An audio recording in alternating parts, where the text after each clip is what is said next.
Bom dia, meus amores. Pessoal, para quem não me conhece, eu sou o Carlos Arrabal, tenho 20 anos de idade e sou formado em gastronomia e trabalho com confeitaria há 4 anos.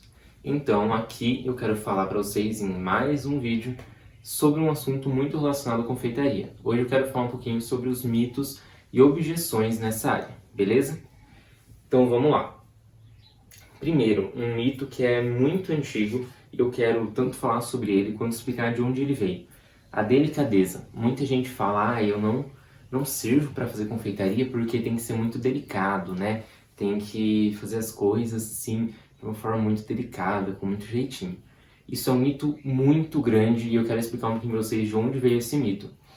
Bom, eu acredito que esse mito tenha vindo há muito tempo atrás, desde a Revolução Francesa. Vamos voltar lá e pensar o que tem a ver a Revolução Francesa com confeitaria. O que foi a Revolução Francesa? A Revolução Francesa foi a queda da nobreza. Então foi quando o povo tomou o poder e derrubou os reis que estavam lá governando a França naquela época. Então foi realmente um caos generalizado aquilo. A Revolução Francesa foi um negócio muito bruto mesmo que aconteceu. Mas o que tem a ver com confeitaria? Bom, vamos pensar. Então, a gente tinha os reis, a gente tinha a nobreza. Tinham pessoas que trabalhavam para esses reis. E uma parte das pessoas eram cozinheiros e confeiteiros. Fora da nobreza, a realidade de doces mais finos, doces mais sofisticados, doces mais bonitos, não era uma realidade muito comum para todo mundo. Muito pelo contrário. As pessoas estavam mais acostumadas com doces mais artesanais mesmo, sabe? Aquele doce que hoje em dia a gente fala que é doce de vó. Então, doce de figo, doce de abóbora, doce de banana, doces frutados, assim, doces com muitas frutas, às vezes alguns pães, alguns cremes. Mas agora fazer bolos gigantes, fazer esculturas de N coisas, enfim, essa parte de doces mais sofisticados que chamavam atenção não era comum para aquelas pessoas, isso era comum somente para a nobreza, para os reis. Eles gostavam disso, eles gostavam de chamar a atenção com essas coisas mais sofisticadas. Quando então acontece a Revolução Francesa, todos esses cozinheiros e confeiteiros que trabalhavam para a nobreza são mandados embora e vão para o olho da rua. Os caras não têm mais o que fazer, ficam um pouco perdidos, então eles começam a popularizar aquilo que eles faziam para a nobreza. Então, se antes eles cozinhavam somente para os reis e para os nobres lá nos castelos e nas torres, agora eles vão para as ruas, vão para as padarias comuns e vão fazer comida para gente comum. E ainda assim fazer uma comida sofisticada. Então, a partir daí, a gente tem um início de uma confeitaria mais fina e mais delicada, lá na Revolução Francesa. Então, esse consenso de delicadeza surge quando a gente olha para coisas, meu Deus, né, mirabolantes, assim, aqueles cake designers fazem bolos incríveis em pasta americana, com decorações de chantilly, de glacê real, maravilhosas, assim. Quando a gente vê aqueles vídeos, sabe, que são muito legais de ver, né? O pessoal fazendo escultura de chocolate, escultura com caramelo, com açúcar. Enfim, esse tipo de coisa realmente vai exigir não só delicadeza, delicadeza ainda assim é o de menos, mas vai exigir uma técnica e uma perfeição absurdamente grande, assim. E é daí que vem essa questão de falar que a confeitaria é algo muito delicado para mim.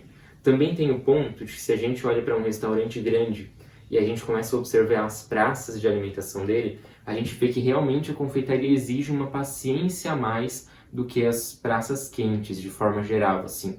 Dentro da cozinha quente, né, que seriam as preparações assadas, né, os pratos principais, etc., a gente vai ter poucas preparações que exigem tanta delicadeza ou tanta paciência. Acho que paciência é a melhor palavra.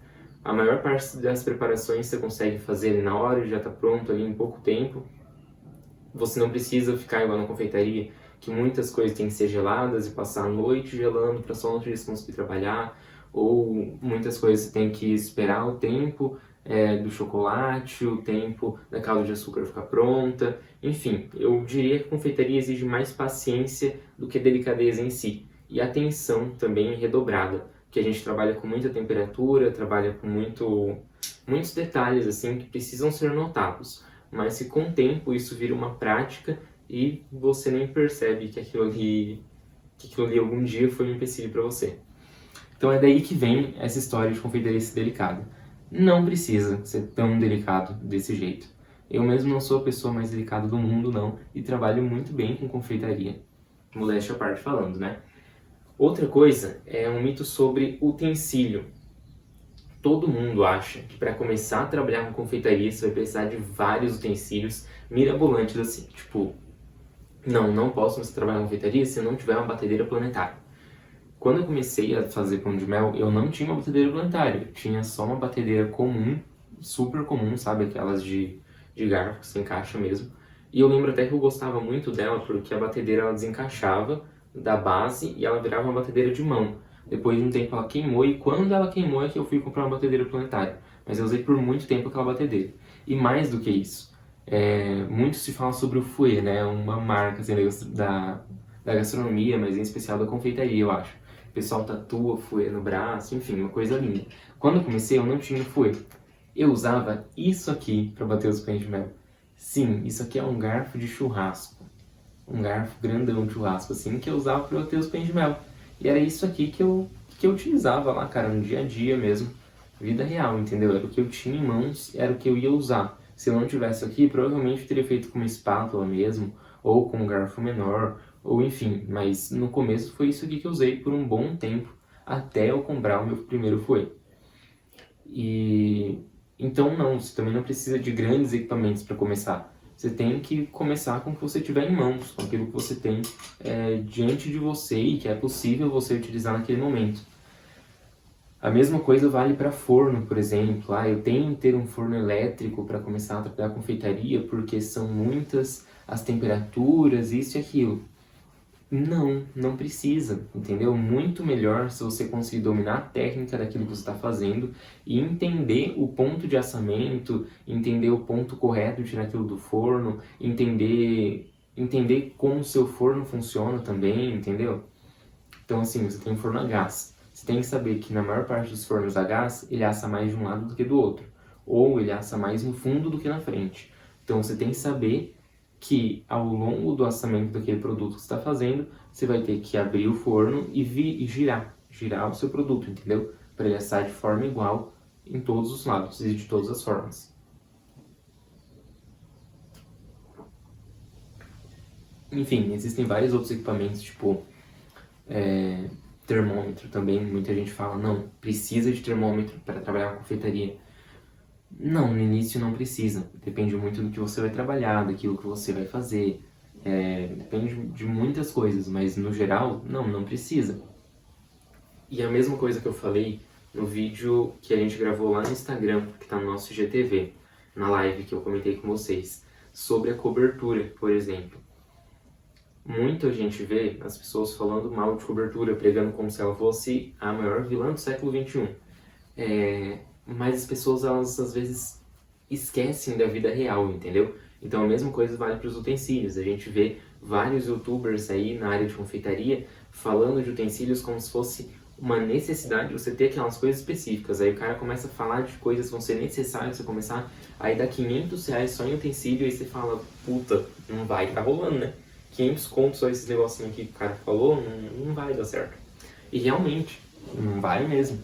Na vida real você faz com o que você tem em mãos. Você começa da forma que dá para você começar. O crescimento, ele tem que ser aos poucos. É muito mais importante você começar e crescer aos poucos do que você querer começar com tudo e demorar muito tempo para começar a fazer qualquer coisa. Outra objeção e outro mito que as pessoas falam, isso não só em relação à confeitaria, mas em relação a qualquer área, é o fato de estar saturado. O mercado está saturado. Tem muita gente vendendo doce. Agora está chegando Páscoa. Eu não sei como que é na cidade de vocês, mas na minha cidade, mano, surge gente do bueiro fazendo ovo de Páscoa para vender. É sério, cara. É pessoa assim que você nunca imaginou na vida vendendo ovo de Páscoa. Do nada, assim. Sai gente de tudo quanto é canto. Você tá andando na rua, cai alguém da árvore, falando, ô, tô fazendo um passo vender. Enfim, é muita gente fazendo as coisas. Mas no geral, tem mesmo bastante pessoas trabalhando em confeitaria na minha cidade, mas no geral, eu sempre penso que chove para todo mundo. Tem mercado para todo mundo trabalhar, entendeu? Se você conseguir fazer um produto que tenha a sua cara, que passe um pouco dos seus valores e que seja algo que tenha personalidade, sabe, autenticidade mesmo, terão pessoas que vão querer consumir de você. Eu garanto isso. Então, assim, o mercado não está saturado para bons profissionais, entendeu? O mercado ele sempre vai estar saturado para aquilo que a gente chama de fritador de batata. Então, em um restaurante sempre vai ter muitas pessoas querendo entrar lá para fritar batata, ou seja, fazer uma atividade monótona todo dia de forma igual. Então, ali o mercado está saturado para quem quer fazer algo monótono todo dia de forma exatamente igual. Agora, para quem quer ser autêntico, para quem quer fazer algo diferente, para quem quer se destacar de alguma forma, para quem quer trabalhar utilizando as redes sociais a seu favor, se comunicando com o seu público, para essas pessoas o mercado não vai estar saturado, sempre vai ter cliente. E eu garanto isso, de verdade. E isso não vale só para confeitaria, mas vale para qualquer área da sua vida. O mercado só está saturado para quem é igual a todo mundo. Agora, para quem tem autenticidade, o mercado não está saturado, entendeu? Então, por exemplo, quando eu decidi fazer os pães de mel 4 anos atrás, foi justamente porque eu falei, putz, pão de mel quase ninguém faz, então é algo bacana. Então foi algo que eu achei que eu vi, quase ninguém faz. Mas ao mesmo tempo, ontem apareceu uma lembrança para mim no Facebook de 2 anos atrás, que eu tinha compartilhado e tirado algumas fotos do primeiro brownie que eu estava fazendo para vender. E brownie também, há 2 anos atrás, poucas pessoas faziam. Hoje, todo mundo faz, muita gente faz. Aqui na minha cidade mesmo tem vários lugares que vendem brownie. Brownie pot, né, enfim. Em Maringá também, meu Deus, muita gente faz brownie. Cai brownie assim da árvore. Igual na Páscoa, né, cai gente da árvore vendendo brownie pra você. Mas, o mercado não tá saturado, porque não era só um brownie, era o meu brownie. Era o brownie do confeiteiro, entendeu? Então, já era algo diferente. O brownie que eu faço, eu acredito que já seja um pouco diferente do brownie que outras pessoas fazem. E eu já tinha uma marca ali um pouquinho consolidada aqui dentro da minha cidade, então não foi tão difícil assim vender. Mas, repito, o mercado não está saturado para quem tem vontade de fazer as coisas darem certo. Beleza? E é isso. Então a gente tem muitas coisas assim na confeitaria, em especial de utensílio e de ingrediente também, que muitos youtubers falam, mas que acaba sendo só mimimi da parte deles mesmo. A vida real é muito diferente. Na vida real você vai usar aquilo que você consegue, vai começar da forma que você consegue. Você tem que ter também a capacidade de percepção, de adaptar as coisas, sabe? Tipo, ele falou ali que tem que usar isso, tem que usar aquilo. Beleza, mas eu não tenho isso nem aquilo. Então eu vou usar isso que eu acho que vai fazer uma função parecida e pode dar certo. Entendeu? Você tem que ter essa capacidade de percepção de conseguir adaptar as coisas. Da pessoa falar, tem que bater a clara em neve. E o ideal é uma batedeira planetária. Mas beleza, não tem uma batedeira planetária, então não vou conseguir bater clara em neve. Consegue, cara, você consegue bater clara em neve até com um mixer. Então por que você não conseguiria com uma batedeira normal? Carlos, não tem uma batedeira normal. Se eu tiver que bater no clara em neve, como é que eu faço? Tem aqueles mixers de mãos também, que é facinho. Vem com um batedor igual ao batedor de batedeira, você bate lá. Clarinete dá pra bater na mão? Dá, você vai cansar o braço, mas dá sim, tranquilamente.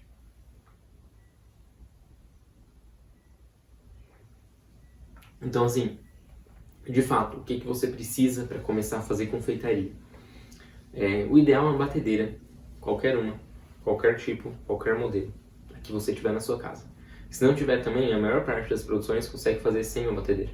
Bolo, por exemplo, você consegue fazer a maior parte das massas de bolo sem uma batedeira. Bolos bons, bolos fofinhos, bolos gostosos, mesmo sem uma batedeira. Só depende de ter uma receita boa. Então, o ideal é uma batedeira, mas se não tiver também, dá para começar assim. O que mais você precisa? Potes. Muitos potes são importantes para derreter chocolate, para guardar recheio. Uma panela é muito bom. Eu gosto das panelas de inox. Não gosto muito de panelas de alumínio, porque as panelas de alumínio elas esquentam muito rápido e perdem calor muito rápido também, porque elas são finas, então não são muito boas. Então eu gosto de uma panela de inox. Eu acho que uma panela grossa é uma das coisas mais importantes assim. Eu também não gosto de panelas com teflon, principalmente para confeitaria, porque elas podem acabar manchando seus doces, porque o teflon ele solta. Não sei se vocês sabem disso, mas todas essas panelas antiaderentes, essa antiaderência dela pode soltar e pode manchar os seus doces. Então eu já fiz creme de confeiteiro que ficou com uma cor metalizada, assim, meio azulada, por conta da minha panela que era de Teflon, não tinha panela de inox ainda. Mas se for usar uma panela de Teflon, use sempre uma espátula de silicone, nunca use metais ou coisas que possam raspar. Nem colher de pau é bom usar em panela de Teflon. Só coisas que não raspem ela e não agridam aquele Teflon dela. Mas no geral, panelas grossas, ou de ferro ou de inox. Isso é essencial. Então, batedeira e panela, eu acho que são as duas coisas mais essenciais, assim, na confeitaria. Aí, claro, forma para bolo, né? Provavelmente você já tem na sua casa. Se você vai fazer bombom, forminhas para bombom são bem importantes. E aí, forminha para bombom, você vai achar 300 tipos de forminha para bombom. Você vai achar aquelas de 3 partes, que é a forminha, aí tem o molde de silicone, tem um negocinho que se encaixa nela, que faz a casquinha perfeita. Você vai achar as outras forminhas mais baratas, nessa de 3 partes você vai pagar uns 8, 9 reais. Bom, a última vez que comprei tava isso, né? Faz um ano já que eu comprei essas forminhas. Nas forminhas mais simples também, você vai pagar, sei lá, 1,25, mas aí é uma parte só. E você se vira ali daquele jeito, tranquilamente também. E eu acho que é isso que eu tinha para falar para vocês hoje. Então, entendam essa parte. O mercado nunca estará saturado para quem tem vontade de fazer as coisas acontecerem. Você não precisa ter tudo na sua casa para começar a trabalhar com confeitaria, uma batedeira, uma panela de inox. É o básico do básico e é aquilo que você mais vai utilizar no dia a dia. A batedeira também nem tanto, às vezes, mais a panela e as formas mesmo. E é isso. Forno, você tem que aprender a lidar com o seu forno, entendeu? Trate o seu forno como um amigo mesmo, entende? Entenda como o seu forno funciona, entenda as temperaturas dele, entenda onde ele assa mais, onde ele assa menos. Você quer descobrir isso de uma forma perfeita? Faz um bolo simples, um bolo de massa branca mesmo. E aí você coloca ele no seu forno e você fica olhando o tempo todo, assim. Quando ele estiver mais próximo de assar, você vai ver que atrás ele vai assar mais, por exemplo, o meu. Atrás ele sempre fica mais assadinho e na frente fica mais branquinho. Isso é porque na frente está mais perto da porta, perde calor com maior facilidade. Então normalmente a parte da frente do meu forno ela é um pouco mais fria que a parte do fundo. Isso é normal para qualquer forno a gás. Então você vai ter que saber que você tem que ir girando aquele bolo ao longo do processo de assamento. Segunda coisa, para você saber se um bolo tá bom, eu já vi gente falando que tem que ter um termômetro para medir a temperatura interna do bolo. Não precisa, meu anjo. Você usa um palitinho, enfia o palitinho lá no meio do bolo, tira o palitinho, se o palitinho sair ainda com massa crua é porque tá cru, se o palitinho sair limpinho é porque já tá perfeito. Mas aí um detalhe, você tem que saber a hora certa de abrir o forno para fazer isso. Porque muita gente vai ver se o bolo tá bom e acaba enfiando o palitinho, aí o bolo murcha completamente. E aí sola, né? Então você só abre o seu forno, por exemplo, quando você sentir cheiro de bolo. Então se sentir o cheirinho de bolo, aí você abre o seu forno e vai olhar se aquele bolo tá bom ou não. Mas o cheiro, ele é a parte importante porque ele indica que o seu bolo já está assado ou que já está quase completamente assado, beleza? Então quando a casa cheirar bolinho, aí você pode abrir o forno. Antes da casa cheirar bolinho, não abra o forno. E por fim, falar para vocês que a Revolução Francesa e a ascensão da gastronomia de uma forma geral tem uma relação muito legal e talvez eu aborde isso em um próximo vídeo, porque é realmente uma coisa muito interessante assim de se imaginar e de se linkar uma coisa com a outra. A relação industrial também tem um papel ainda mais importante para a ascensão da gastronomia como um mercado mesmo, entende? E até mesmo em relação à confeitaria.